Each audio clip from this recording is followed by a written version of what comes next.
पोरो नमस्कार, जय जवान जय किसान।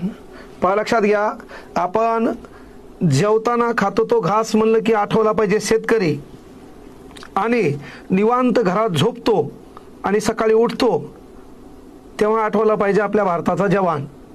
तर या भारतीय सैन्य दलामध्ये जाण्याची सुवर्ण संधी, 25,000 जवळपास जागा, 10वी 12वी पास शैक्षणिक पात्रता आणि मुलींना पण फॉर्म भरण्याची संधी। आता मेन गोष्ट लक्षात घ्या की याच्यामध्ये तुम्हाला अनलिमिटेड वॉच टाइम आपण व्हिडिओला दिलाय।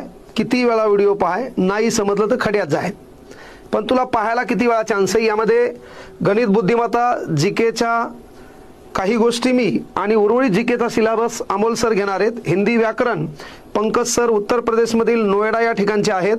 आणि मेन गोष्ट लक्षात घ्या की बाबा ही जी बॅच आहे, या बॅचमध्ये 25,487 जागेसाठी CISF असेल, त्यानंतर BSF असेल, बॉर्डर सिक्युरिटी फोर्स असेल, CRPF असेल, सेंट्रल रिझर्व्ह पोलीस फोर्स असेल, है ना, सशस्त्र सेना बल असेल, त्याच्यानंतर ITBP असेल आणि आसाम रायफल असेल, यांच्यासाठी एकूण बाळांनो एवढ्या जागा आहेत। 10वी 12वी पास याची शैक्षणिक पात्रता आहे।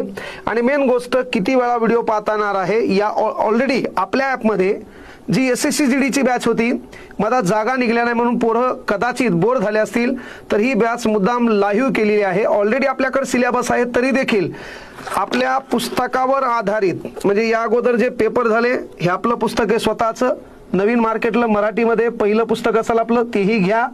आणि या पुस्तकावर आधारित प्रत्येक प्रश्नाचं स्पष्टीकरण, त्यानंतर ह्या बॅचमध्ये तुम्हाला PDF दिल्या जातील, सोबत पेपर दिले जातील आणि दररोज लाईव्ह क्लास होईल। मग लाईव्ह क्लास कसा होईल? हिंदी व्याकरण हा क्लास आहे 11 ते 12, पंकज सर घेणार आहेत।